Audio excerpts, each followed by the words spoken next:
एक बार शैतान ने अल्लाह रब्बुल आलमीन के दरबार में अर्ज किया, ऐ खुदा, मैं तुम्हारी कसम खाकर कह सकता हूँ कि अय्यूब नबी सिर्फ तुम्हारे द्वारा दी गई धन दौलत और आराम आशाइश की वजह से तुम्हारी इबादत करते हैं। अगर उनकी यह दौलत और सुख शांति खत्म हो जाए तो वह एक दिन भी तुम्हारी इबादत में नहीं लगे रहेंगे। ऐ खुदा, मुझे नबी पर हस्तक्षेप करने की ताकत दे। मैं देखना चाहता हूँ कि तुम्हारा अय्यूब नबी तुम्हारे प्रति कितना वफादार है। अल्लाह रब्बुल आलमीन ने शैतान को इजाजत दी और कहा, जाओ, तुम्हें नबी पर हस्तक्षेप करने की ताकत दी जाती है, जैसे चाहो नबी को आजमा सकते हो। शैतान अल्लाह ताला की दी हुई ताकत पाकर एक राहगीर का वेश धारण करके हजरत अय्यूब अलैहिस्सलाम के पास गया। हजरत अय्यूब अलैहिस्सलाम के पास जाकर उसने अपनी गरीबी जताई और कहा, हुजूर, मुझे कुछ दिन आपके घर रहने की अनुमति दीजिए। हजरत अय्यूब अलैहिस्सलाम को उस व्यक्ति पर शक हुआ क्योंकि उसके शरीर से एक प्रकार की तीव्र दुर्गंध आ रही थी। तब हजरत अय्यूब अलैहिस्सलाम ने उसकी यह अर्ज ठुकरा दी और कहा, मैं तुम्हें कुछ पैसे दे रहा हूँ, तुम कहीं और जाकर रहने का इंतजाम करो। शैतान हजरत अय्यूब अलैहिस्सलाम के इस व्यवहार से बहुत नाराज हुआ और मायूस होकर वापस चला गया। फिर उसने सोचा कि नबी को नुकसान कैसे पहुंचाया जाए। बहुत सोचने के बाद उसने तय किया कि नबी के फल के बगीचा में आग लगा देगा। जैसा सोचा वैसा किया। एक दिन शैतान ने नबी के फल के बगीचा में जाकर आग लगा दी।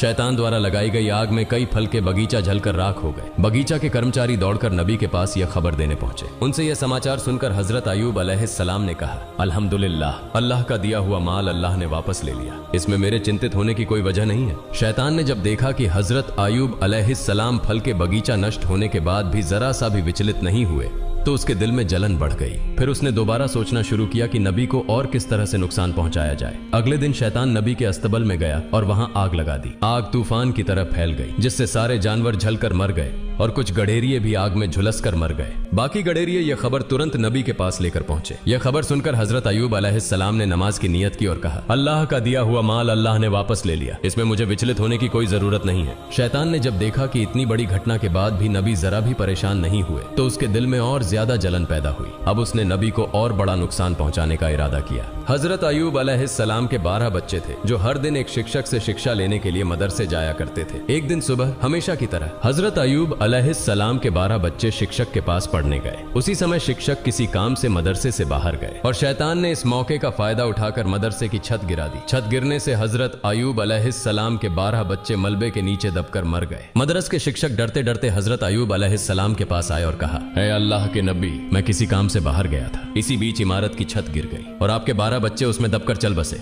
यह सुनकर हजरत अय्यूब अलैहिस्सलाम ने कहा, सुभान अल्लाह, अल्हम्दुलिल्लाह, ला इलाहा इल्लल्लाह, अल्लाहु अकबर, अल्लाह का दिया हुआ माल अल्लाह ने वापस ले लिया, इसमें मुझे विचलित होने की कोई जरूरत नहीं है।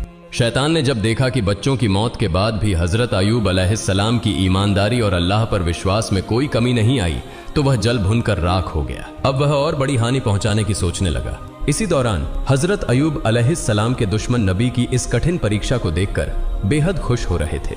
नबी के नौकर चाकर और कर्मचारी नबी की इस दयनीय स्थिति को देखकर जहां जहां मौका मिला चले गए। नबी का घर, बागान, अस्तबल सब कुछ खाली और सुनसान हो गया। इस मौके का फायदा उठाकर दुश्मनों ने नबी की संपत्ति लूटना शुरू कर दिया। उन्होंने टूटे फूटे घर की सारी चीजें अपने कब्जे में ले ली। बागान में बचा हुआ फल और फसल लूटने के लिए उनके बीच झगड़े शुरू हो गए। सिर्फ एक हफ्ते के भीतर हजरत अय्यूब अलैहिस्सलाम की सारी आराम आशाइश, संतानें और संपत्ति खत्म हो गई। हजरत अय्यूब अलैहिस्सलाम की 4 पत्नियां थीं। उनमें से 3 झगड़कर और बहस करके नबी को छोड़कर चली गईं। सिर्फ हजरत रहीमा अलैहिस्सलाम उनके साथ रहीं। वह नबी को छोड़कर जाने वाली नहीं थीं। वह हर समय नबी के साथ खड़ी रहीं। देश के लोग नबी के नबूवत के दावे का मजाक उड़ाने और ताने देने लगे। कुछ ने कहा, अगर अय्यूब सच में अल्लाह के नबी होते तो उन पर ऐसा गजब क्यों आता? वह नबी नहीं है। उनकी झूठी नबूवत के दावे के कारण अल्लाह का गजब उन पर उतरा है। इधर नबी के अनुयायियों के बीच भी दरार पड़ने लगी। उनकी यह स्थिति देखकर शैतान भी पूरी तरह संतुष्ट नहीं हो सका, क्योंकि सब कुछ खत्म हो जाने के बावजूद हजरत अय्यूब अलैहिस्सलाम में कोई बदलाव नहीं आया। वह अपने इबादत खाने में पहले की तरह पूरी तल्लीनता से इबादत कर रहे थे, जैसे उन्हें अपने आसपास हुई तबाही की कोई खबर ही ना हो। न उनके चेहरे पर मायूसी थी, न अफसोस का कोई निशान। नबी के इबादत खाने के पास से गुजरने वाले लोग उन्हें ताने देते हुए कहने लगे, ए अय्यूब, तुम नबूवत का दावा करके बर्बाद हो गए। तुम्हारे लिए नबूवत का दावा छोड़ देना ज्यादा बेहतर होता। हम न नबी हैं न गजब का शिकार हुए हैं। लोग और भी कई तरह की ताने और अपमानजनक बातें नबी के खिलाफ कहते रहे, लेकिन हजरत अय्यूब अलैहिस्सलाम ने इन बातों पर कोई ध्यान नहीं दिया। उन्होंने लोगों के साथ मेलजोल पूरी तरह से खत्म कर दिया और इबादत में डूबे रहे। यह सब देखकर शैतान और ज्यादा बेचैन हो गया। वह और साजिशें रचने के बारे में सोचने लगा। शैतान यह सोचने लगा कि नबी को और अधिक गंभीर नुकसान कैसे पहुंचाया जा सकता है। बहुत सोचने के बाद उसने एक साजिश रची। अपनी योजना के अनुसार वह नबी से मिलने की इच्छा जताकर उनके पास पहुंचा। नबी से मिलते हुए उसने कहा, हुजूर, मैं आपका एक भक्त हूं, मुझे आपसे कुछ अर्ज करनी है। इस बहाने वह नबी से बात करता रहा और फिर अपना मुंह उनके कान के पास ले जाकर दोनों कानों में फूंक मारकर वहां से चला गया। अगले दिन नबी के शरीर पर फफोलों जैसे फोड़े निकल आए। उनका शरीर दर्द से भर गया और वे बहुत बीमार हो गए। उनकी इबादत में थोड़ी रुकावट आने लगी। हजरत रहीमा अलैहिस्सलाम ने उनकी देखभाल शुरू कर दी। धीरे धीरे वे फोड़े बड़े होकर घाव बन गए। लंबे समय तक इसी स्थिति में रहने के बाद नबी के शरीर में कीड़े पैदा हो गए। कुछ दिनों के बाद इन कीड़ों की संख्या बढ़ने लगी। ये कीड़े नबी के शरीर का मांस और खून खाने लगे। दूसरी ओर हजरत रहीमा के पास जमा किया हुआ सारा पैसा और सामान खत्म हो गया।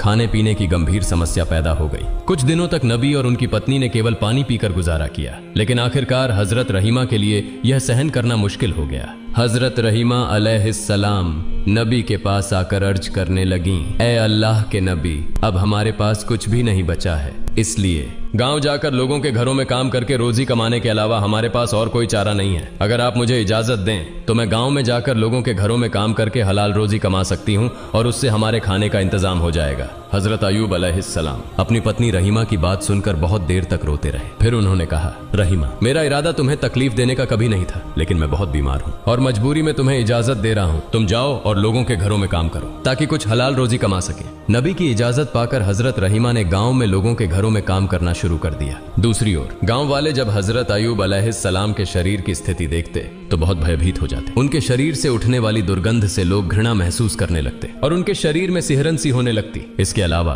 नबी के शरीर से उठने वाली सड़ी मांस की गंध से लोग परेशान हो गए। एक दिन गांव वाले हजरत अयूब अलैहिस्सलाम के पास आए और बोले, ए अयूब, तुम तुरंत हमारा गांव छोड़कर कहीं और चले जाओ। अगर ऐसा नहीं किया तो हम तुम्हें यहाँ से जबरदस्ती निकाल देंगे। उस समय हजरत अयूब अलैहिस्सलाम के साथ केवल 3 लोग थे, उनकी पत्नी हजरत रहीमा अलैहिस्सलाम और उनके 2 शागिर्द। ये दोनों शागिर्द हमेशा नबी की देखभाल और सेवा में लगे रहते थे। गांव वालों के लगातार दबाव के कारण शागिर्दों ने हजरत अयूब अलैहिस्सलाम को दूसरे गांव ले जाने का फैसला किया। कई घंटे तक सफर करने के बाद वे एक और गांव पहुंचे, लेकिन उस गांव के लोग भी नबी की हालत देखकर घबरा गए और बोले, तुम इसे तुरंत यहां से लेकर चले जाओ, नहीं तो हम तुम्हें मारकर यहां से भगा देंगे। इस तरह शागिर्दों ने हजरत अयूब अलैहिस्सलाम को 7 अलग अलग गांवों में घुमाया, लेकिन कोई भी गांव उन्हें आश्रय देने को तैयार नहीं हुआ। आखिरकार शागिर्द परेशान हो गए। वे नबी को रास्ते के किनारे कचरा और गंदगी डालने की जगह पर एक पेड़ की छाया के नीचे छोड़कर चले गए। जाने से पहले वे आपस में बातें करने लगे। हजरत अयूब अलैहिस्सलाम अल्लाह के नबी होने के बावजूद इस तरह की मुसीबत में क्यों फंसे? एक शागिर्द ने जवाब दिया, शायद उन्होंने अल्लाह ताला की मर्जी के खिलाफ कुछ किया होगा, नहीं तो ऐसी हालत क्यों होती। दूसरे ने पहले की बात का समर्थन करते हुए कहा, जब नबी अल्लाह के दिए कामों से भटक गए हैं तो अब उनके साथ रहने से हमें कोई फायदा नहीं, चलो हम यहाँ से चले जाते हैं। दोनों इस बात पर सहमत हुए और हजरत अयूब अलैहिस्सलाम को पेड़ के नीचे छोड़कर चले गए। हजरत रहीमा अलैहिस्सलाम हजरत अयूब अलैहिस्सलाम को छोड़कर जाने वाली महिलाओं में से नहीं थी। वे हमेशा नबी की सेवा में व्यस्त रहती थीं। दिन के कुछ समय में वह लोगों के घरों में नौकरानी का काम करती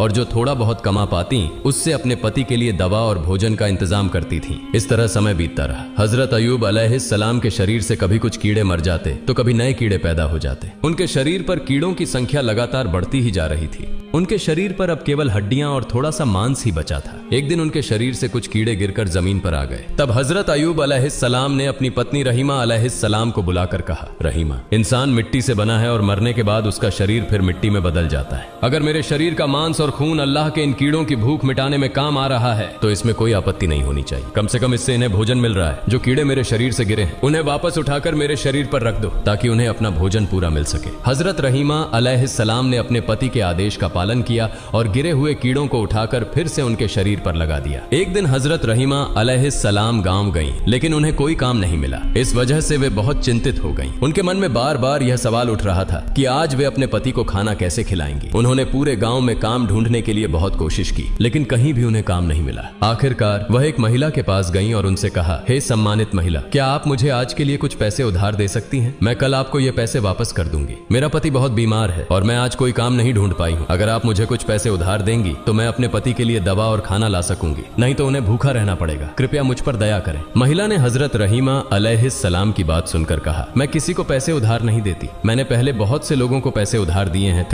लेकिन किसी ने आज तक मेरे पैसे वापस वापस नहीं किए, इसलिए ये नाटक करना बंद करो और सीधे अपने घर का रास्ता पकड़ो। मैं तुम्हें कोई पैसा उधार नहीं दे सकती। हजरत रहीमा अलैहिस्सलाम ने कहा, तो फिर मुझे कोई काम दीजिए, उस काम के बदले में मुझे पैसे दे दीजिए। महिला ने कहा, मेरे पास तुम्हारे लिए कोई काम नहीं है, लेकिन मैं एक शर्त पर तुम्हें पैसे दे सकती हूँ। तुम्हारे सिर के बाल मुझे बहुत पसंद है, अगर तुम अपने सिर के बाल काट कर मुझे दे दो तो मैं उनके बदले तुम्हें पैसे दे सकती हूँ। हजरत रहीमा अलैहिस्सलाम ने जवाब दिया, हे महिला, मेरे पति बहुत बीमार हैं, उनका पूरा शरीर कीड़ों ने खा लिया है, वह किसी कठोर चीज को छू भी नहीं सकते।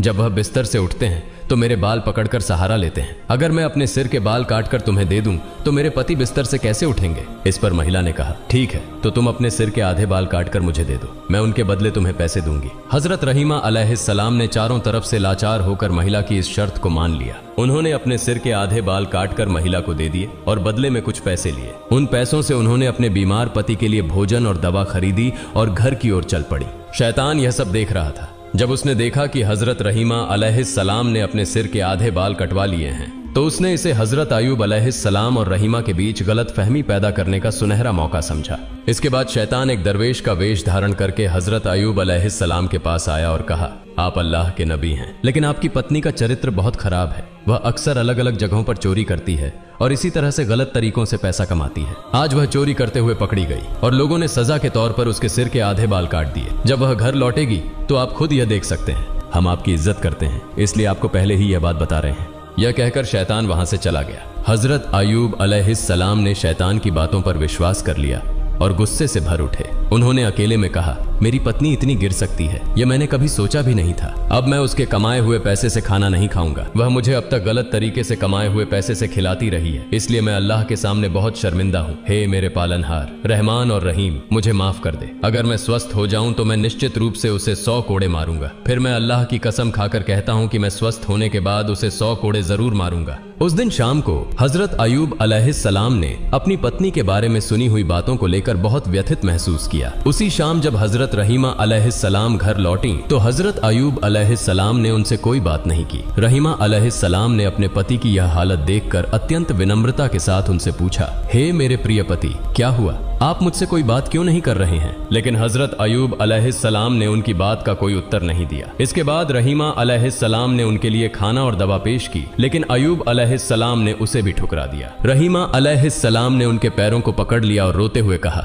हे मेरे प्रिय पति, कृपया मुझे बताइए, आप मुझसे क्यों नाराज हैं? तब हजरत अय्यूब अलैहिस्सलाम ने कहा, मैंने कभी कल्पना भी नहीं की थी कि तुम्हारा चरित्र इतना गिर सकता है। तुम चोरी करके मुझे अब तक खाना खिलाती रही हो। तुम्हारा गलत तरीके से कमाया हुआ पैसा मैं खा रहा था। यह सोचकर मैं खुद को माफ नहीं कर सकता। आज एक दरवेश ने आकर मुझे तुम्हारे बारे में बताया। उसने कहा कि तुम चोरी करते हुए पकड़ी गई हो और इसी कारण लोगों ने तुम्हारे सिर के आधे बाल काट दिए। हजरत रहीमा अलैहिस्सलाम ने अपने पति के मुंह से यह बात सुनी तो ऐसा लगा जैसे उनके पैरों तले जमीन खिसक गई हो। उनकी आंखों से आंसू बहने लगे। तब उन्होंने दोनों हाथ उठाकर अल्लाह से फरियाद की, हे अल्लाह, हे रहमान और रहीम, तुम सब जानते हो मैंने जो भी किया उसकी क्या मंशा थी। यह तुमसे छुपा नहीं है। मैं नहीं जानती कि मेरे पति को किसने या क्यों मेरे खिलाफ झूठी बातें बताई। हे अल्लाह, तुम मेरे पति को सच्चाई से अवगत कराओ, रहमान और रहीम। मैं इसके लिए इंसानों के सामने नहीं गिड़गिड़ाऊंगी। तुम मेरे एकमात्र सहारे हो, तुम सबसे बड़े न्यायाधीश हो। इसलिए जिसने भी मेरे पति के मन में मेरे खिलाफ यह गलत फहमी पैदा की है, उसका सही न्याय तुम करो। हजरत रहीमा अलैहिस्सलाम की इस फरियाद को सुनकर अल्लाह का अर्श कांप उठा। तभी अल्लाह रब्बुल आलमीन ने हजरत जिब्राइल अलैहिस्सलाम को हजरत अय्यूब अलैहिस्सलाम के पास भेज दिया। हजरत जिब्राइल अलैहिस्सलाम ने हजरत अय्यूब अलैहिस्सलाम के पास आकर कहा, हे अल्लाह के नबी, आपकी पत्नी अत्यंत नेक और ईमानदार हैं। शैतान ने एक दरवेश का रूप धरकर आपको भ्रमित किया और आपकी पत्नी के बारे में झूठी बातें बताईं। वास्तव में आपकी पत्नी निर्दोष है, इसलिए आप अपनी पत्नी के द्वारा पेश किया गया खाना खाएं और उनके प्रति खुश और राजी हो जाएं। हजरत जिब्राइल अलैहिस्सलाम की बातें सुनकर हजरत अय्यूब अलैहिस्सलाम ने अपनी पत्नी रहीमा अलैहिस्सलाम को बुलाकर कहा, रहीमा, मुझे माफ कर दो। शैतान ने तुम्हारे बारे में मुझे झूठी बातें बताईं जिनसे मैं भ्रमित हो गया। मैं इसे समझ नहीं पाया और तुम मुझसे नाराज मत होना, क्योंकि मैंने जो कुछ कहा वह अनजाने में कहा। अब मैं कभी भी तुम पर गुस्सा नहीं करूंगा। हजरत रहीमा अलैहिस्सलाम ने अपने पति के मुंह से यह बातें सुनकर बेहद खुशी महसूस की। उन्होंने फिर से पूरी लगन और उत्साह के साथ अपने पति की सेवा शुरू कर दी। रहीमा अलैहिस्सलाम हर दिन मेहनत करके कुछ धन अर्जित करती और उससे अपने पति की जीविका और उपचार का प्रबंध करती। जब शैतान ने देखा कि हजरत अय्यूब अलैहिस्सलाम को रहीमा अलैहिस्सलाम के खिलाफ भड़काने की उसकी योजना विफल हो गई है, तो उसने एक बूढ़े व्यक्ति का रूप धारण किया। एक दिन शैतान बूढ़े व्यक्ति के रूप में हजरत रहीमा अलैहिस्सलाम से रास्ते में मिला और उनसे पूछा, माँ, तुम्हारी यह हालत क्यों हो गई है? तुम इतनी परेशान और थकी हुई क्यों लग रही हो? हजरत रहीमा अलैहिस्सलाम ने उत्तर दिया, मेरे पति बहुत बीमार हैं। उनके शरीर पर घाव हो गए हैं जिनमें कीड़े पड़ गए हैं। उनके शरीर का रक्त और मांस कीड़े खा रहे हैं। यही सोच सोचकर मैं दिन रात बहुत चिंतित रहती हूँ। यह सुनकर बूढ़े ने कहा, मैं तुम्हारे पति के घाव और इस बीमारी का एक अचूक इलाज जानता हूँ। अगर तुम इसे अपने पति को बिना बताए इस्तेमाल कर लो तो वह एक ही दिन में इस बीमारी से छुटकारा पा लेंगे। रहीमा अलैहिस्सलाम ने कहा, हुजूर, दया करके मुझे उस दवा का नाम बता दीजिए, मैं इसे आजमाने की कोशिश करूंगी। तब बूढ़े ने कहा, अगर तुम इस दवा के बारे में अपने पति को पहले से बता दोगी तो वह इसे इस्तेमाल करने से मना कर सकते हैं। इसलिए यदि तुम बिना अपने पति को बताए इस दवा का उपयोग कर सको तो निश्चित रूप से वह स्वस्थ हो जाएंगे। इसके बाद बूढ़े व्यक्ति ने हजरत रहीमा अलैहिस्सलाम से पूछा, माँ, तुम्हारे पति का नाम क्या है? हजरत रहीमा अलैहिस्सलाम ने उत्तर दिया, मेरे पति का नाम हजरत अय्यूब अलैहिस्सलाम है। वह अल्लाह के एक नबी हैं। जीवन के आरंभिक समय में वह बहुत संपन्न थे, लेकिन बाद में अल्लाह रब्बुल आलमीन ने उन्हें विभिन्न आजमाइशों और मुश्किलों में डाला। अब वह एक गंभीर बीमारी से ग्रस्त हैं। शैतान, जो बूढ़े व्यक्ति का रूप धारण किए हुए था, रहीमा अलैहिस्सलाम की बातें सुनकर बोला, जब उन्हें गांव के लोगों ने बाहर निकाल दिया था तो मैंने उन्हें एक बार देखा था। उनके लिए मेरे पास उपयुक्त दवा है। हजरत रहीमा अलैहिस्सलाम ने कहा, हुजूर, कृपया मुझे वह दवा दे दीजिए। बूढ़े व्यक्ति ने कहा, तुम यहीं थोड़ी देर प्रतीक्षा करो, मैं दवा लाकर अभी तुम्हें देता हूँ। यह कहकर बूढ़ा व्यक्ति वहां से चला गया। हजरत रहीमा अलैहिस्सलाम वहीं खड़ी उसकी प्रतीक्षा करने लगी। कुछ समय बाद बूढ़ा व्यक्ति एक बोतल में पानी जैसी दवा और मांस जैसा पदार्थ लेकर आया। उसने रहीमा अलैहिस्सलाम के हाथ में बोतल देते हुए कहा, यह दवा उनके शरीर पर लगाना और यह मांस जैसी दवा भूनकर उन्हें खिलाना। देखना, अगले दिन तक उनका आधा स्वास्थ्य लौट आएगा, और अगर अगले दिन भी इसी तरह इसका उपयोग किया गया तो वह 2 दिनों के भीतर पूरी तरह ठीक हो जाएंगे। इसके बाद बूढ़ा व्यक्ति लंबी लंबी बातें करने लगा। हजरत अय्यूब अलैहिस्सलाम अल्लाह के नबी हैं, हमारे प्रिय मार्गदर्शक। उनके प्रति हमारे दिल में गहरी मोहब्बत है। उनके लिए थोड़ा सा भी भला कर पाऊं तो खुद को धन्य समझूंगा। मैं उनका बहुत बड़ा भक्त हूं, लेकिन उनके दुश्मनों और विरोधियों की वजह से मैं उनका हालचाल नहीं ले पाया। लेकिन भविष्य में मैं खुद उनसे मिलने की कोशिश करूंगा। शैतान ने इस तरह की लंबी बातें कहकर हजरत रहीमा अलैहिस्सलाम का विश्वास जीत लिया और वहां से चला गया। हजरत रहीमा अलैहिस्सलाम वह दवा लेकर अपने नबी के पास पहुंची। पहले उन्होंने उनके लिए खाने का इंतजाम किया। इसके बाद वह बहुत देर तक सोचती रहीं कि इस दवा का उपयोग करें या नहीं, लेकिन अंततः वह हजरत अय्यूब अलैहिस्सलाम को बिना बताए दवा का उपयोग करने का साहस नहीं कर सकी। इसलिए वह नबी के पास जाकर बोली, हे अल्लाह के नबी, आज एक वृद्ध व्यक्ति ने मुझे रास्ते में एक प्रकार की दवा दी है और उसने कहा कि यदि इस दवा का नियमित रूप से 2 दिन उपयोग किया जाए तो आप पूरी तरह से स्वस्थ हो जाएंगे। हजरत अय्यूब अलैहिस्सलाम ने हजरत रहीमा अलैहिस्सलाम की बात सुनकर कहा, हे रहीमा, क्या तुम सोचती हो कि मेरी यह बीमारी दवा से ठीक हो जाएगी? यह बीमारी तो अल्लाह ने मुझे दी है और वही मुझे ठीक करेगा। कोई दवा इसे ठीक नहीं कर सकती। हजरत रहीमा अलैहिस्सलाम ने कहा, जिसने यह दवा दी है वह एक मुसलमान है, वह आपका भक्त है और इसलिए मुझे उसकी दवा पर कोई संदेह नहीं है। अब यह सब आपके इरादे पर निर्भर है। हजरत अय्यूब अलैहिस्सलाम ने कहा, तुम फिलहाल यह दवा छोड़ दो। जब तक अल्लाह ताला से इस बारे में कोई खबर ना आए मैं इस दवा का उपयोग नहीं कर सकता। हजरत रहीमा अलैहिस्सलाम ने नबी के आदेश का पालन किया और दवा नबी के बिस्तर के पास रख दी। अगले दिन सुबह हजरत अय्यूब अलैहिस्सलाम ने हजरत रहीमा अलैहिस्सलाम को बुलाया और कहा, रहीमा, जब से मैं बीमार हुआ हूँ मैं हर रात अल्लाह रब्बुल आलमीन के ताजल्ली को देखता था और उससे अत्यधिक संतोष प्राप्त करता था, लेकिन कल रात मैं वह ताजल्ली देखने में सक्षम नहीं हो पाया। परंतु इसका कारण क्या था मैं समझ नहीं पा रहा हूँ। हजरत रहीमा अलैहिस्सलाम ने कहा, हे मेरे प्रिय पति, आप अल्लाह के नबी हैं, इसके लिए शायद आपके पास इसका उचित कारण हो। मैं एक सामान्य बंदा हूँ, मैं कैसे जान सकती हूँ इसका कारण क्या है? इसके बाद हजरत अय्यूब अलैहिस्सलाम बहुत परेशान हो गए और चिंतित हो गए। इस तरह 3 दिन बीत गए। वह अल्लाह रब्बुल आलमीन की ताजल्ली को नहीं देख पाए। अंत में वह दोनों हाथ उठाकर अल्लाह के दरबार में रोते हुए दुआ करने लगे, हे अल्लाह रब्बुल आलमीन, मुझे नहीं पता कि किस गलती के कारण मैं आपकी ताजल्ली देखने में सक्षम नहीं हो पा रहा हूँ। अगर मुझसे कोई गलती हुई है तो कृपया मेरी गलतियों को माफ कर दें और मुझे अपनी ताजल्ली से वंचित न करें। हजरत अय्यूब अलैहिस्सलाम की यह दुआ सुनकर हजरत जिब्राइल अलैहिस्सलाम ने आकर उन्हें बताया हे अल्लाह के नबी, आपके बिस्तर के पास शराब की बोतल और सूअर का मांस रखा है। इन हराम चीजों को आपके बिस्तर के पास रखकर आप अल्लाह ताला की ताजल्ली की आशा कैसे कर सकते हैं? यदि आप फिर से अल्लाह ताला की ताजल्ली प्राप्त करना चाहते हैं तो आपको तुरंत इन चीजों को अपने बिस्तर के पास से हटा देना चाहिए। गहरी रात में हजरत अय्यूब अलैहिस्सलाम ने हजरत रहीमा अलैहिस्सलाम को बुलाकर कहा, रहीमा, मेरे बिस्तर के पास जो शराब और सूअर का मांस रखा है उसे देखो और तुरंत हटा दो। ये चीजें यहाँ होने के कारण ही मैं अल्लाह की ताजल्ली दर्शन में असफल हो रहा हूँ। हजरत रहीमा अलैहिस्सलाम नींद से जागकर चारों ओर अच्छी तरह से ढूंढने लगी, लेकिन उन्हें कहीं शराब और सूअर का मांस नहीं मिला। फिर हजरत अय्यूब अलैहिस्सलाम ने कहा, वह दवाइयाँ कहाँ हैं जो तुम लाई हो? हजरत रहीमा अलैहिस्सलाम ने कहा, वे यहाँ हैं, आपके बिस्तर के पास ही। नबी ने कहा, उन्हें यहाँ से हटा दो, मुझे लगता है कि यह शराब और सूअर का मांस है। नबी के आदेश के बाद हजरत रहीमा अलैहिस्सलाम ने उन दवाइयों को दूर हटा दिया। फिर हजरत अय्यूब अलैहिस्सलाम फिर से ध्यान मग्न हो गए। जब रात का समय समाप्त होने लगा तो हजरत अय्यूब अलैहिस्सलाम चिल्लाकर बोले, अब मैं अल्लाह की ताजल्ली दर्शन में सक्षम हो रहा हूँ। रहीमा, समझो, वह दवाइयाँ शराब और सूअर का मांस थीं, और जब तक वे मेरे पास रहीं तब तक मैं 3 दिन तक अल्लाह की ताजल्ली दर्शन में असफल रहा। वह जिसने तुम्हें यह दवाइयाँ दी वह कोई इंसान नहीं था, वह इंसान का रूप धारण किया हुआ शैतान था। उसने इन दवाइयों से हमें भ्रमित करने की कोशिश की थी, लेकिन अल्लाह रब्बुल आलमीन की असीम मेहरबानी से हम शैतान के धोखे से बच पाए हैं। हजरत अय्यूब अलैहिस्सलाम इस प्रकार 18 साल तक भयंकर बीमारी, शोक और दुखों का सामना कर रहे थे।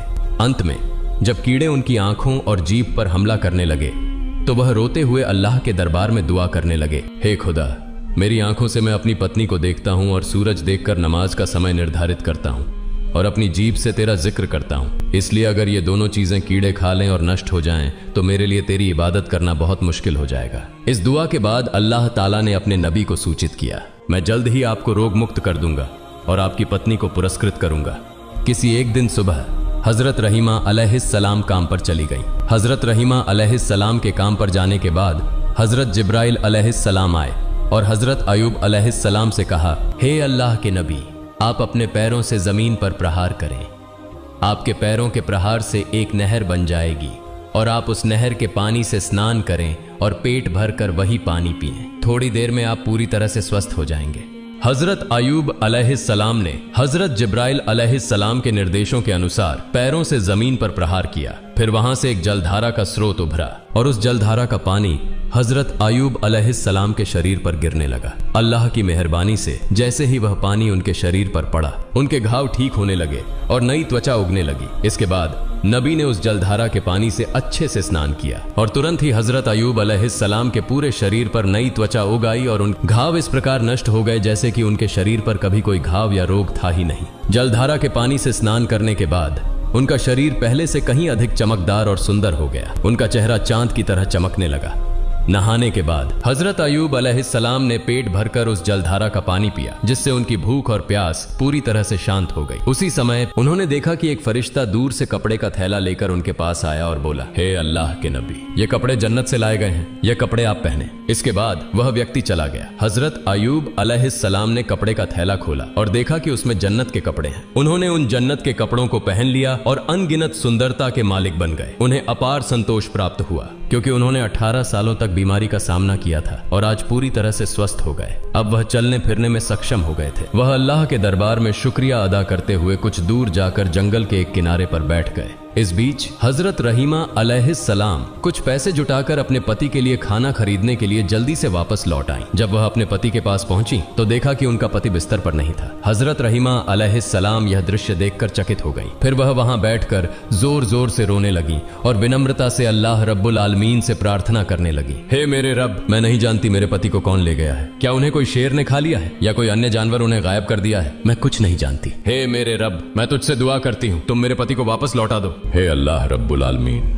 आप करुणा के सागर हैं। आपसे जो कुछ भी हो वह सब कुछ कर सकते हैं। मैं अपने पति के बिना नहीं रह सकती। हजरत रहीमा अलैहिस्सलाम इस तरह कई घंटों तक अल्लाह रब्बुल आलमीन के दरबार में प्रार्थना करती रहीं। फिर उठकर इधर उधर दौड़ते हुए हजरत अय्यूब अलैहिस्सलाम का पता करने लगी। वह देख रही थीं कि कहीं हजरत अय्यूब अलैहिस्सलाम का कोई निशान मिल सके, लेकिन काफी समय तक दौड़ने के बाद भी उन्हें हजरत अय्यूब अलैहिस्सलाम का कोई निशान नहीं मिला। उन्होंने दूर देखा कि एक व्यक्ति सुंदर कपड़े पहने हुए बैठे हैं। वह उस व्यक्ति के पास गई और पूछा, जनाब, यहाँ पेड़ के नीचे एक रोगी था, क्या आप उसके बारे में कुछ जानते हैं? हजरत अयूब अलैहिस्सलाम इतने समय तक दूर बैठकर हजरत रहीमा अलैहिस्सलाम की स्थिति का निरीक्षण कर रहे थे। तत्क्षण वह हजरत रहीमा अलैहिस्सलाम के सामने अपना परिचय नहीं दिए। उन्होंने हजरत रहीमा अलैहिस्सलाम से पूछा, रोगी तुम्हारे क्या हाल है? हजरत रहीमा अलैहिस्सलाम ने उत्तर दिया, वह मेरे प्रिय पति थे, वह अल्लाह के एक नबी थे, उनका नाम हजरत अयूब अलैहिस्सलाम था। वह 18 साल से बीमार थे और मैं ही उनकी देखभाल करती थी, लेकिन आज काम करने के बाद जब मैं वापस आई तो मैंने उन्हें नहीं पाया। मुझे नहीं पता कि वह अब कहाँ हैं। क्या उन्हें कोई बाघ ने खा लिया है या कोई और जानवर उन्हें ले गया है? अगर आप उनके बारे में कुछ जानते हैं तो कृपया मुझे बताएं। हजरत अयूब अलैहिस्सलाम ने फिर हजरत रहीमा अलैहिस्सलाम से पूछा, अगर तुम अपने पति का चेहरा देखो तो क्या तुम उन्हें पहचान सकोगी? हजरत रहीमा अलैहिस्सलाम ने उत्तर दिया, क्या कहते हैं जनाब, वह पति जिनकी मैंने 18 साल सेवा की, उनका चेहरा देखकर क्या मैं उन्हें नहीं पहचानूंगी? इसके बाद हजरत अयूब अलैहिस्सलाम ने अपने चेहरे से कपड़ा हटाकर कहा, देखिए क्या आप इस व्यक्ति को पहचान सकती हैं? जब हजरत रहीमा अलैहिस्सलाम ने हजरत अयूब अलैहिस्सलाम के नूरानी चेहरे को देखा तो वह जोर जोर से रोने लगी और उन्हें गले लगा लिया। उन्होंने कहा, हे अल्लाह के नबी, अल्लाह रब्बुल आलमीन ने आपको इस तरह स्वस्थ कर दिया है, यह मैंने कभी सपने में भी नहीं सोचा था। मैं तो आपके बारे में चिंतित हो गई थी। अल्लाह का लाख लाख शुक्र है कि उसने आपको स्वस्थ किया और मुझे फिर से आप मिले। इस तरह पति और पत्नी बहुत देर तक रोते रहे। हजरत अयूब अलैहिस्सलाम ने फिर हजरत रहीमा अलैहिस्सलाम को बताया कि कैसे वह स्वस्थ हुए और कैसे हजरत जिब्राइल अलैहिस्सलाम ने उन्हें ठीक करने के लिए एक नहर बना दी। फिर हजरत अयूब अलैहिस्सलाम ने अपनी पत्नी से कहा कि वह उस नहर में स्नान करें। पति के कहने पर हजरत रहीमा अलैहिस्सलाम ने उस नहर में स्नान किया।